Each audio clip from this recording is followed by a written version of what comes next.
How's it going, everyone? Welcome back to On the Mic with Joe C. If it is your first time here, welcome to On the Mic with Joe C. I'm super pumped up for this episode because this is actually going to be the first episode that I do in this format, which is sitting on a desk with the person in front of me rather than on the side of me like I've done it in past podcasts. So all firsts are really exciting, and I'm glad to have this first with you guys.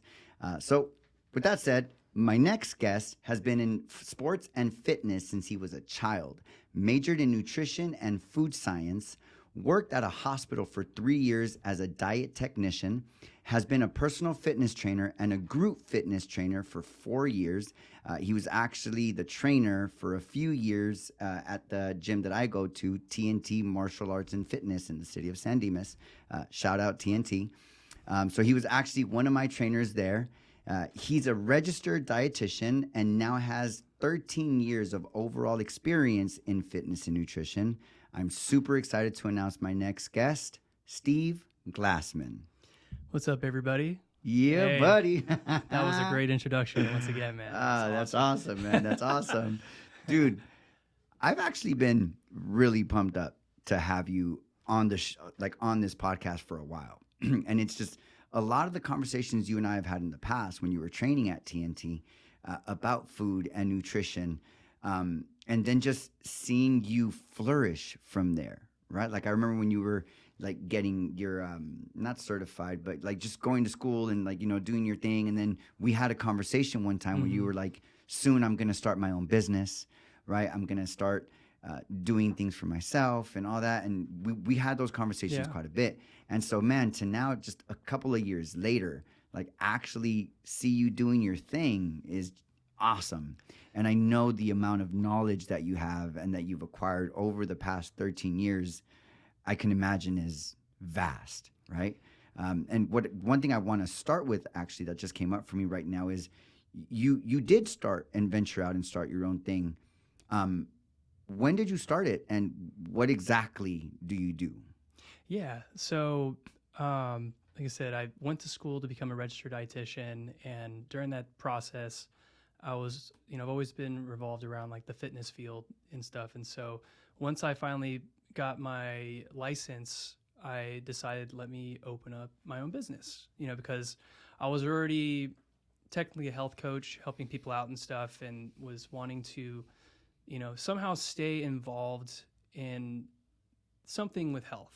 Whether if it was going to be fitness, which I originally was, and then I switched to nutrition and was like, you know what, this is my gig. I want to do this, and I want to help people towards their goals that are related either with fitness or nutrition. I thought if I combine them together, that is an awesome 1-2 punch because they come hand in hand so much. So I knew that this was the field because I loved it so much myself because I'm a fitness fanatic, and then also, finding out that, nutrition aligned with it is a great thing. So once I finally got my registration, I was like, I want to be able to, help individuals, help groups, do education in classroom settings, and above and beyond and whatever else this field can offer, and decided, let me open up my own business type thing. And so I opened that up in 2021. So wow. I've had it open. It's still new, and I'm learning a lot along the way, just like other small business owners. But it's been a definitely learning and great process along it too. Like I said, I'm learning every aspect as a business owner. Running, operating. Even doing a payroll type thing. And then also having the opportunity to work with clients in the actual great stuff with it when it comes to nutrition and health and stuff too. So it's been a great experience so far, and I'm very happy to be well invested in it too and happy in it. So that's awesome. So you started it 3 years ago, right? My business, yeah. Your business.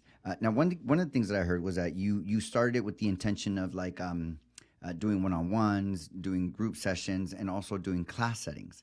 So the part that stuck out to me is the class settings part, just because that's something that I'm practicing right now, right? I actually just did a speaking engagement at Koba Academy, which is like a barber stylist school yesterday.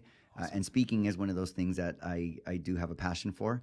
And with that said, I'd like to get curious as to, have you done any? Yeah. You've already done like the group Yeah. classes. You've done like speaking on nutrition. Yeah. And so what does that look like? Who do you do it for? Who hires you? Yeah. Like, how does that work? So I've already done a handful actually with TNT, and I did a lot of it virtually. During COVID, we weren't able to really meet, so we switched over to a virtual thing, and then they gave me the opportunity to be like, hey, if you want to offer classes, we can provide that for you. And I was like, heck yeah, I want to be able to go on there and go through a variety of topics, which I was able to, working as a coach and also a dietitian under them.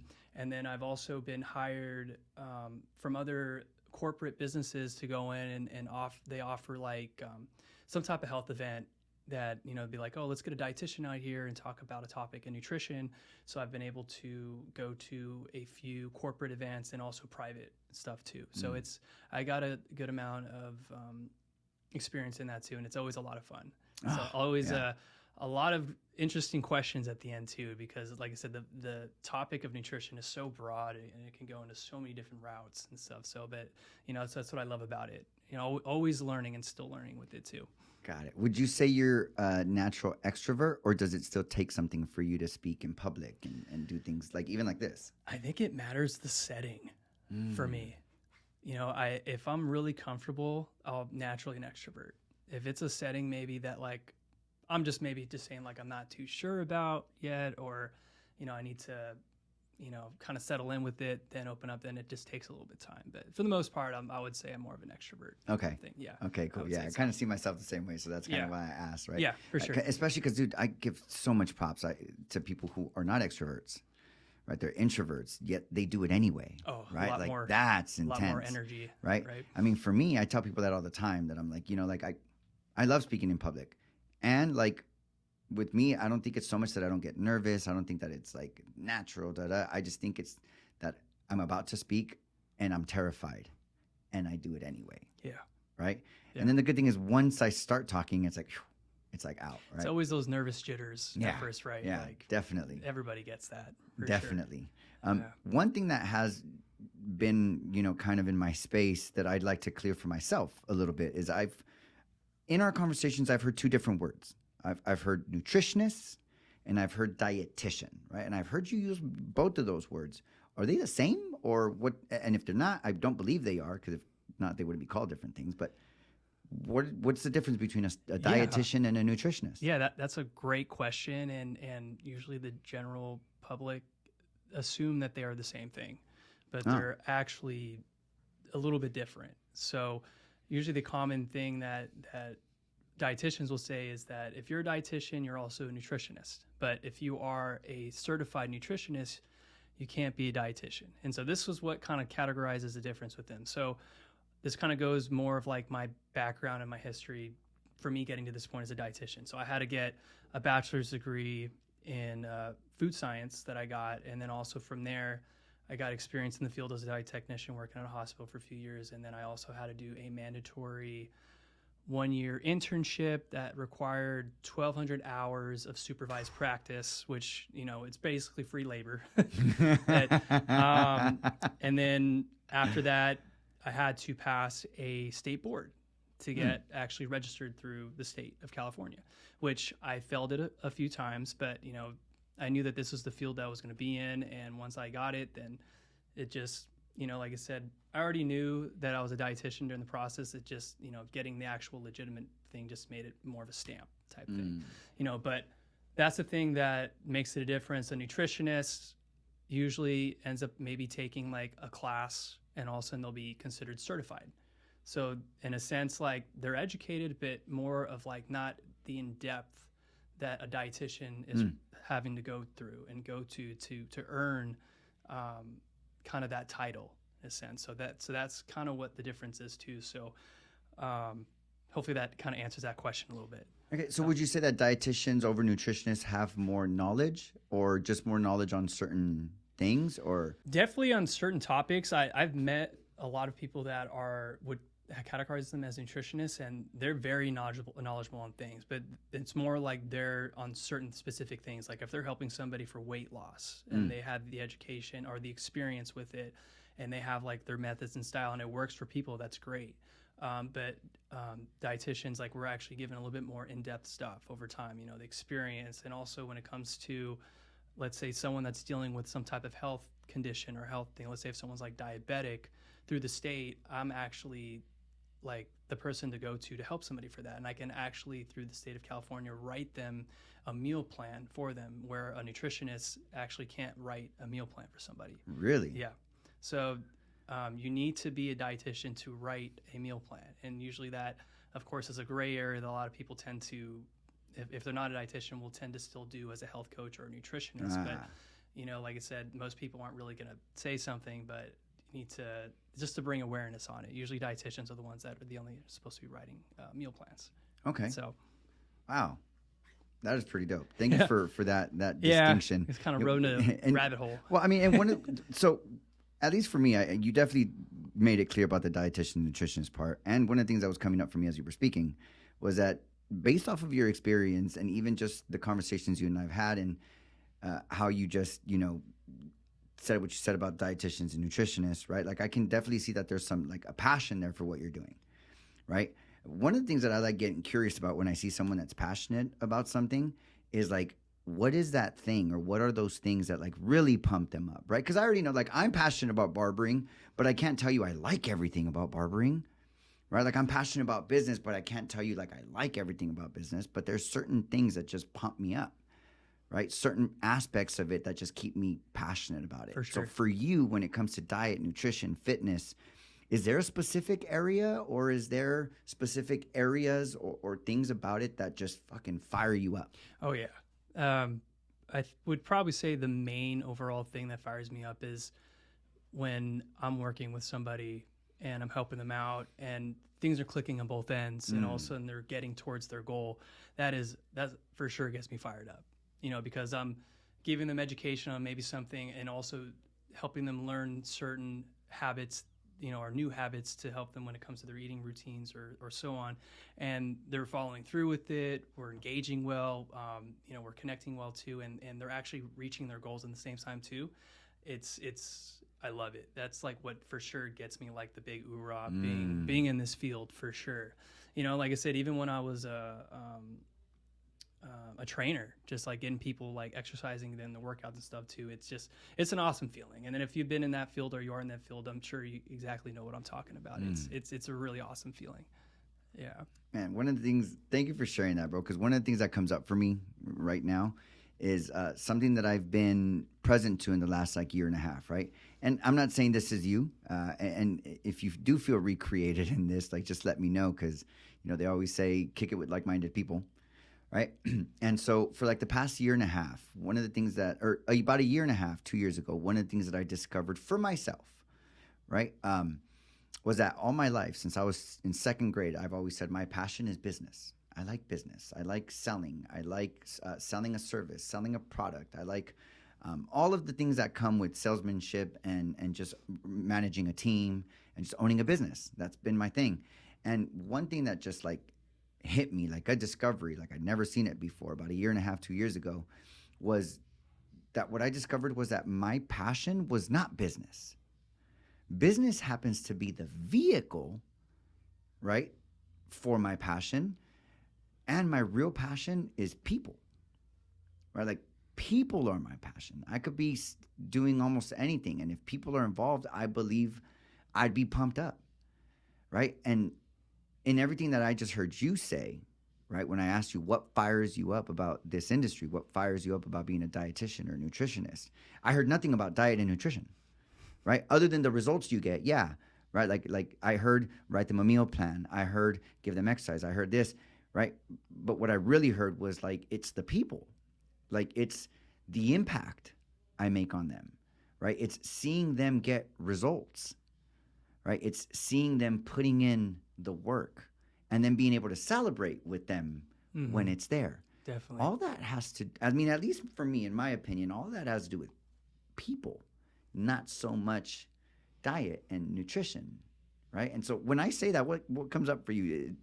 Do you see it that way? What do you see? It's right on the spot, man. That kind of gave me the chills a little bit when you were explaining that. It really is the people. And like, I think I have the drive that I wanted to. The goal was to help people in some type of way, in a genuine way. And when I got my niche and realized, I can do this through health and nutrition, then I was like, I could really make an impact helping people through this way. And so I just ran with it, and I've been the type of person that, like, once I'm committed to something, like, goddamn, like, I'm going to do everything in my power to get there or help someone get there, or that same process, because we all tend to struggle to get to certain goals or whatever it is, if it's their health or if it's family type thing, or other type stuff, it's a way to, like you said, like helping people for whatever, like I said, my thing is nutrition. So it's a great rewarding feeling thing. Yeah. So yeah, I definitely get that, man. Yeah. Definitely get that. I'm glad we're on the topic of people, right? Because one of the things that I got from you earlier was like the results kind of like make a difference. Yeah. Right. Like, and for you, that's part of the experience. Part of your passion is being able to see people get the results that they want and then feel accomplished and celebrate with them afterwards. And so what comes up for me though, when I hear that, maybe it's the slight pessimistic part of me that is there, is that I believe that most people, or maybe a lot of people, maybe not most, right? It's just such a difficult habit to create. Right? Like to get written a meal plan and get written a fitness routine and all of this stuff. All that stuff's great. Going out and looking for the dietitian, nutritionist, easy, right? Getting the work done though, like doing it, right? Following the regimens, not cheating, like, things like that. Like, what are some of the things that you believe people should know about themselves, should know about the dietitian or the nutritionist before hiring them? Like, what would an ideal process look like for a dietitian, nutritionist, and the human being that's hiring them to actually have like a good connectedness and get results together? Yeah, for sure. So on my end, it's having, let's say if I want to target a specific population, let's say like, okay, I want to target people that want to focus more on goals that are related to weight management. Okay. Let's say. And whether if it's weight loss, weight gain, maintaining weight, but I just want to specialize in weight management. But other dietitians can focus on something else, if it's a health related thing or if it's something else. And I guess in a sense, when it comes to trying to get people prospects, is to throw yourself out there, right? Like, hey, this is a service I provide. If anybody has this specific thing that you're wanting help with, I specialize in this. And then on the client's end, of course, is first realizing, be like, hey, you know what? I want to lose weight, which a lot of people have that as a goal. And then from there, they realize, okay, I want to lose weight. How do I do that? I want to figure out, like, do I just start exercising? Or does it have to be through my eating habits? Or do I need to adjust my schedule when it comes to things? But they don't know how to do it. Technically, when you work with a dietitian, it's not just like, let me write you up a meal plan. Here you go. Go ahead, figure it out. When you work with a dietitian, we're, in a sense, with you step by step, trying to make that a habit change into more of like a lifestyle, or what you're envisioning, what you want to get. And so it's first off also from the client's end, knowing that, like, this is going to take a little bit of work to want to make that change. Now, wait, I just want to make sure we're clear. Yeah. Okay. Yeah. A little bit of work? I'm being light. It's going to require work. Okay. Yeah. It's going to require work. Right. Like, I'm being light on that. So, and I want to make sure that we're responsible for that, because, you know, like. I'm trying to back you guys up. Yeah, I know. But I think it's always best. I believe it's always best for people to know all of it up front. Yeah, for sure. That way, when you choose, you know what you're choosing. Yeah. Right. Like, I'm going to tell you this is gonna suck. Right. And I'm just going to be straight with you now, so that if you're not okay with this sucks, we just don't do this. Yeah. Right. Like from the beginning. Right. But if I tell you this is gonna suck, and you go, okay, let's do it anyway. Like, fuck, now I know we got a shot. Yeah. And it doesn't always have to be assumed that it's going, like the term, it's going to suck. Like there's like, I try to, as a dietitian or just person in like health stuff, to try and meet in a middle, you know, to make sure that they're more of a realistic gradual steps towards your goals, instead of being like, hey, you know, the next month is going to be extreme, and so you better drop whatever you're doing and give me that 100%. Like, no, we all have our lives. Yeah, we all we're have all things different. that come up, you know, so it's my goal to kind of figure out how each person I work with, their current lifestyle is, and find ways to try and, even if it's small changes, you know, make a change a step at a time. So at least it's getting them towards the right direction. You know, let's say if I worked with someone for a couple months and maybe they only learned one or two things with me, that's at least a couple things that they've gained, you know, that you know, I'm hoping that will sustain with them for a long time. You know, that's usually my end goal when I work with anybody, I think. So one of the things I'm extremely curious about, because there's so many out there, my head spins sometimes, is fad diets, right? Like, I don't even know what carnivore diet, keto, paleo, vegan, vegetarian, pescatarian, like, dude, like there's a lot out right? there. Like there's a lot of, they might have pronouns for them too now. I don't know, right? But like there's a shit ton, right? What are your thoughts on fad diets? And are there any that like might like, okay, like this one's a fad diet, but this one's good, like really good, right? Or this one's a fad diet and it's real shitty, like. Yeah. You're stating a couple that are maybe more preference reasons, or maybe just, you know, it's their interest and they wanted to make, and it was probably more of an easier lifestyle change for it. You brought up vegetarian, you brought up vegan, you brought up pescatarian, and a lot of people will jump on something like that for personal reasons, or, you know, maybe they're for, you know, just don't want to have anything to do with animals type thing, or they're trying to cut certain things out related to health reasons why they jump on it too. Those are usually three that I do work with a lot of people, and I'll be like, you know, if you're on this, I respect that, you know, and this, if you're on it for this reason, for that reason, you know, I'm gonna do my part of my end to try and, you know, work with you to make sure it stays that thing. So, but of course there's other more fad diets that are probably would categorize as more extreme.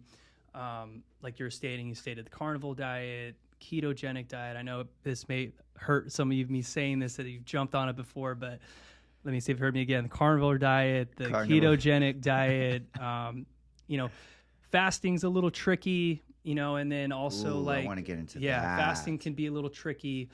And, you know, even diets that were popular 20, 30 years ago, you know, that are somehow coming up, but just name something else. So usually some type of like low carbohydrate diet, or maybe a higher fat diet, or high, you know, they're all essentially kind of the same thing, but they just rename them over time in a sense. So, and they become trendy and popular, and people get results quick.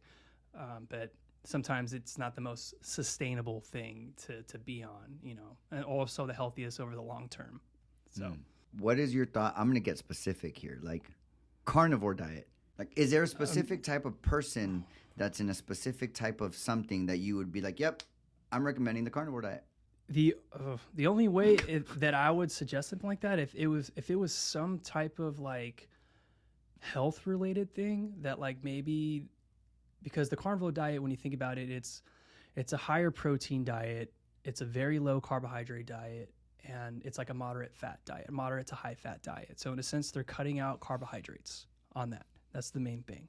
And so the only way that I would suggest that is if they're diabetic, if they're allergic to a bunch of types of carbohydrates, you know, but like it can get complicated. But I usually, as a dietitian, you know, I don't think I would recommend that to somebody that, let's say, their goal was like weight loss, or if their goal was type thing too, because though a lot of people get a lot of results from it, like I said, it's still considered an extreme diet, and there are people that can sustain doing it for a while, but then most people, it's just too extreme for them, and they can't seem to stay on it. So it's like, I'm always just like, why would you put yourself through it then? You know, like when people ask me like what kind of diet would you recommend me to go on? And I'm always just saying, like, the one that you can see yourself doing for a long period of time, The one you can sustain. the one you can sustain. It's such a, tricky topic, and like a lot of people live by the carnivore diet or live by the ketogenic diet, and they swear by it and stuff too. But, if I'm working with someone, it's usually sometimes not something that I'm going to be like, oh, jump on this first, jump on this. I usually approach it a different way too. So a more realistic way. Are there any fad diets that you can say, this one's a good one? I get vegan, I get pescatarian, I get, vegetarian. Like I definitely get those. And I could definitely see those being sustainable and, even being good for you. Are there any other ones like the ketogenic, the paleo diet, right? Like when I say these diets, what comes up for you? Some red flags. So what are some of those red flags? Here, let's go shot. Let's go like quick fire. Ready, set, go. Keto diet. Okay. So red flags. Okay. So ketogenic diet is a high fat diet. So, and that's usually coming from a variety of different types of fats. Healthy fat, and that's where it gets more in depth too, because the fat topic is a topic itself. There's healthy fats and also bad fats. And so if you're consuming both, like awesome, but if you're consuming a lot more of the bad fats, that raises cholesterol, that raises blood sugar, that potentially can still lead to weight gain if you're still over consuming. It could, long term could be harmful. There's benefits with it, but I usually, as a dietitian, see more red flags. Got it. Okay, yeah. Because a lot of people, yes, a lot of people do get results off it if, like, let's say the goal is weight loss, and they sustained it for a couple years, but that's usually like the golden star person that's jumped on. The general public, it's hard for them to sustain. Got it. Paleo diet.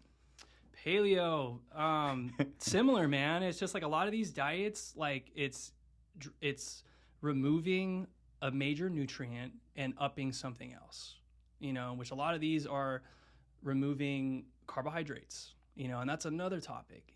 Are carbs the enemy type thing? Well, answer that real quick. Yeah. That you just asked yourself a great question. Yeah, like that's that usually when I work with clients, like the first question they come up with, because like I said, I work with a lot of individuals that are trying to reach weight goals, if it's weight loss, if it's weight gain type thing, and they will suggest, should I cut down the amount of carbs that I'm eating?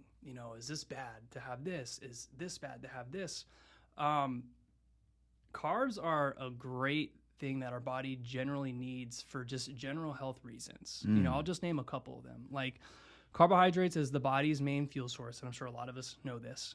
Think of like a car needing gas, the typical car gas thing that like it runs smoothly with gas, but if it doesn't, it can't properly run functionally normally type thing. So it provides a lot of vitamins, minerals that we need. It helps us brain function better. It helps us sustain muscle better, called glycogen, that stores in our body that we need. So these are just, it also matters on the goal. Like there's so many different routes that you can go with this. I'm just kind of blurring out like rapid fire. So I may be missing a couple things, but like I said, there's so many different routes and ends you can go with these topics. Carbs are not the enemy. No. Is what I get from that. Yeah. They can be the enemy, and they're not the enemy. Right? They're definitely not the enemy. Yeah. Okay. Perfect. Yeah. The Beyonce-genic diet. No, I'm just fucking with you. That one I'd have to look into. And that's the thing too. Like I have a lot of people asking me diets that I'm like, what is that? Like when did that start? I've never heard of that. And then I have to go in and research it and find out and stuff. So there's always things that are changing. Yeah. So no, I get same with the hair industry. There's always a different haircut. And dude, it's such a trip. You said that earlier about like different names. There's haircuts that we do nowadays that are new, but it's the same haircut as 30 years ago. It's just got a different name. Yeah. So it's a trip how that happens in all new trending in a lot of industries, right? In a lot of industries. There is one thing that I don't want to step over that you said a little while ago that I'm glad you said it because I didn't even think about it, which is the intermittent fasting and the fasting. I've never done it, right? Like I don't have experience with that. What can you tell me about intermittent fasting and fasting? Is it good? Is it not? When is it good? Like, I don't know. So that one's tricky because there are potentially some health benefits when it comes to fasting, but if you're doing it correctly. So a lot of people tend to, when they go, there's different types of fasting. There's 10-hour fast, 12-hour fast, 14-hour fast, 16-hour fast, 24-hour fast. Some people take it to very extreme levels and will assume that the main goal is that they're not eating as much during that time. But usually, and then they're only given a small window to eat the amount of food during that, and will help them lead to their goals. But usually what ends up happening when you put yourself on some type of fasted diet, that usually that gap window that you have, most people are thinking like, okay, I can eat whatever I want and I can have whatever I want, and usually leads to overconsumption during that small span window. And so people that I've worked with that have told me like, yeah, I've tried fasting, it actually didn't work well. I didn't lose weight. I actually gained a couple pounds on it, because they ended up over-consuming during that small gap window. And it also could potentially mess with your digestion rhythm, going to the bathroom and stuff, because you're technically skipping meals and everything. So, like I said, usually when I work with someone and they want to go on intermittent fasting, I tell them try to do no more than like 10 to 12 hours, just so you're still allowing time to spread out your meals throughout the day.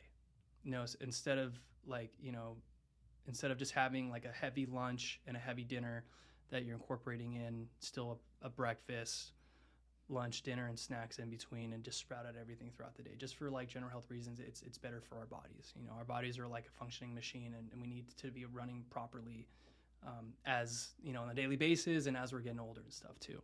Got it. There's something that you said right now that I think this might bring some clarity, or hopefully it can bring some clarity, which is, you said there's a right way to do fasting, right? I get that there's like one way that's right. Maybe it's not like right for everyone. Could you share with me one right way to do fasting and the type of person that it's right for, right? Like based off their goals or whatever it is. Just one. Yeah. So a lot of this, what I'm saying, will be off of, let's say, stuff that I've researched articles and stuff, because personally I haven't done the fasting route, but a lot of people will go into it, and let's say doctors had suggested it. Let's say if someone's trying to lower their cholesterol type thing. If you're putting your body in a fasted state, will start to, go after its own, fuel to help break down. And potentially the idea is that when you do that, it will lower cholesterol levels. Same thing with that, drops heart pressure type thing. If people are doing it for weight loss type stuff, they'll do it for that.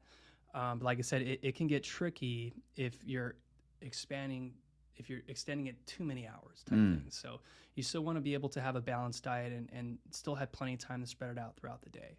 There's one thing that I'm curious about, which I've never done research on, right? But I'm very curious to know, is fruit, right? Like I've heard fruit is good, and then it's high in sugar, but it's good sugar, all these things, right? I've also heard people get like on juice diets, right? So what is the difference between eating a fruit or eating vegetables and juicing them?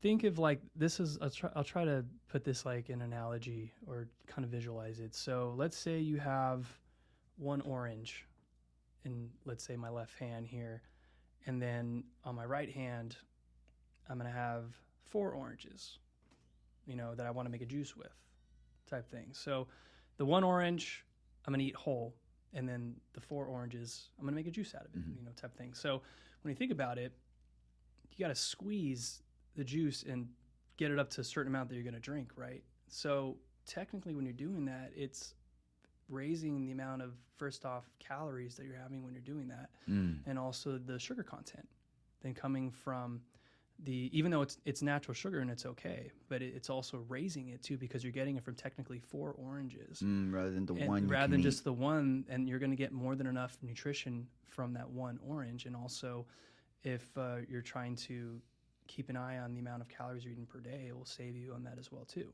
So it's just, and also like you're getting also a lot of like the natural's body's work that it does to process it taken away when you put it into juice form type thing. So like instead of eating the whole juice, starting with digestion, I'm chewing it, it's going down, my body's starting to break it down naturally like it's supposed to do.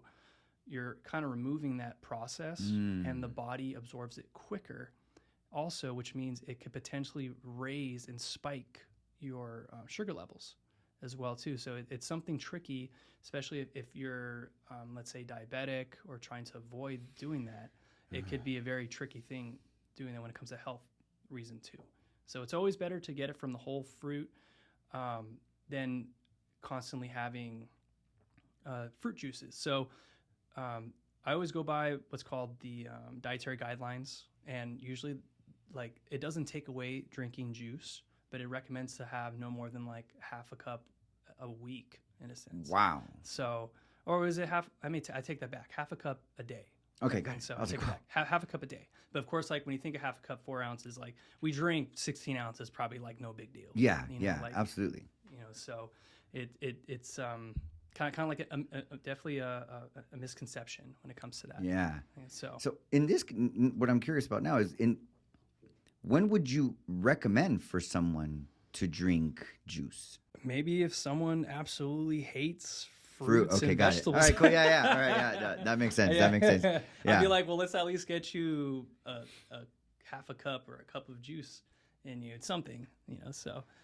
One question that's, I guess, close to me that I'm excited to get curious with you about is autoimmune disease. Do you know much about autoimmune disease, why it happens, or how your diet can benefit you in that? Yeah, so I've already been bringing up one. I've been talking about diabetes a little bit throughout this podcast. So food is a natural remedy type thing. So that's another thing that I love about this field is that I could help someone that has an autoimmune disorder or disease through their diet and their nutrition and educate them and let them know and be like, hey, if you include more of this, if you cut down on this a little bit, I know for a fact that you'll be able to at least like stop the bleeding when it comes to what you're dealing with type thing. It'll at least help slow it down through your eating habits, especially if I'm working with somebody and a lot of it has to do with how their eating habits are. And so that's the main thing. Like if I can help them build some healthier habits through their nutrition and their eating and stuff, and it results to, slowing down their autoimmune disorder disease, it's a great thing. When it comes to autoimmune disease, I get that it's possible they're not all created equally, right? But what would you say are one to two foods that someone with an autoimmune disease should like these two foods you should have in your diet for sure, and then these two foods you should avoid at all costs? Generally, like just a general thing, fruits and vegetables, like a general, most people know that. But when it comes to an autoimmune thing, like you want to be able to build up your body's immune system. And so you want to incorporate more foods that are high in antioxidants with them. And so that's a lot of more fruit side, like berries are very high in antioxidants. And a lot of options when it comes to fruit too, man. Like those are going to help really build your body's natural immune system and help you battle whatever you're going through with it, which you want, I think so. I'm always promoting berries for sure. Strawberries, blackberries, blueberries. Those are amazing natural fighters for us to help build it for us. So, is there anything else other than fruit that carries a high amount of antioxidants? Vegetables. Yeah, vegetables as well too. You'll still get it from, I know you'll get a lot more from fruits, but if you're incorporating vegetables as well too, you'll get it. A couple foods you should stay away from at all costs. A lot more of foods that I would say that are higher, processed, you would probably say, or foods that are higher in like the bad fats, or, like fried foods, you can say, or foods that are... Is saturated fat a bad fat? Saturated fats have a lot of research in back that potentially could raise cholesterol and heart health stuff too. So that's the one that usually the main culprit that we need to be aware of with it. Saturated fats are usually would be considered the bad fats. And there's often a lot of foods that do have that with it too. So a lot of red meat will have that extra fat. And I know like red meat is huge. But you can still have that. But if that's an issue, that's one thing that I'll have. If someone consumes it, I'll have to try and see if we can cut down a little bit and sub it to usually a leaner protein. like I said, fried foods are going to be very high in saturated fat. More of like sweets are going to carry that too, like brownies, cookies, all the good things that we love to eat, are it tastes great, and that's that fat content that's in it. And so usually when I work with somebody, I try to still find a way to incorporate it with them so they can get that fix a little bit, but it also matters how extreme that they're kind of dealing with. There's the situation, what they're dealing with. So, but yeah, like I said, kind of get off tangent with it, but yeah, saturated fat would be the one. Saturated fat's one. Yeah. Okay, perfect. So you and I can go on forever. I feel like the vast knowledge of information we can have, that you have, we could be here all day talking about, and I could have question after question. So with that said, I'm definitely going to bring you back on the show if you'll come back on. Yeah. Right, because I feel like there's still so much that we can dive into. Nutrition is huge. I was only going to have one more question left. But now I have two. Okay. Because of what you just said last, that I just don't know if I'll be able to sleep tonight if I don't ask it. I'm not trying to scare you. I'm not trying to scare you guys. I promise. No, not like that. I'm saying, because now I'm extremely curious. I've heard this thing that like we're just not meant to eat meat, right? Like that our bodies are not, and we don't have fucking fangs like animals, right? Like I've heard all these things that like in reality, like we as human beings are not created biologically to eat meat. Is that a myth? Or if we didn't eat meat, like if all of us stopped eating meat today, like what would change? Would it be good? Would it be bad? That's probably something I would need to look into a little bit more with it. But if for some reason we had cut out red meat completely, like I said, with it having like a higher amount of like that bad fat in it, like it probably would bring some benefits to people. But like I said, everyone's so different in how their body responds to like the foods too, man. Yeah. So it's like somebody could have their whole diet is red meat, and all of a sudden, if they get blood work done, they're perfect across the board. Mm-hmm. And then also somebody else, it's the exact opposite. So it's so individualized too, man. It really is when it comes to that. So I guess here's where my question comes from, right? I think we could all agree that biologically we're not meant to eat automotive oil. Automotive oil? Yeah, right? Would you say so? I wouldn't think so. No. Got it. Perfect. Yeah. Perfect. Right. So that's where my question comes from, right? Like I think we can all agree that automotive oil is one thing our body can do without.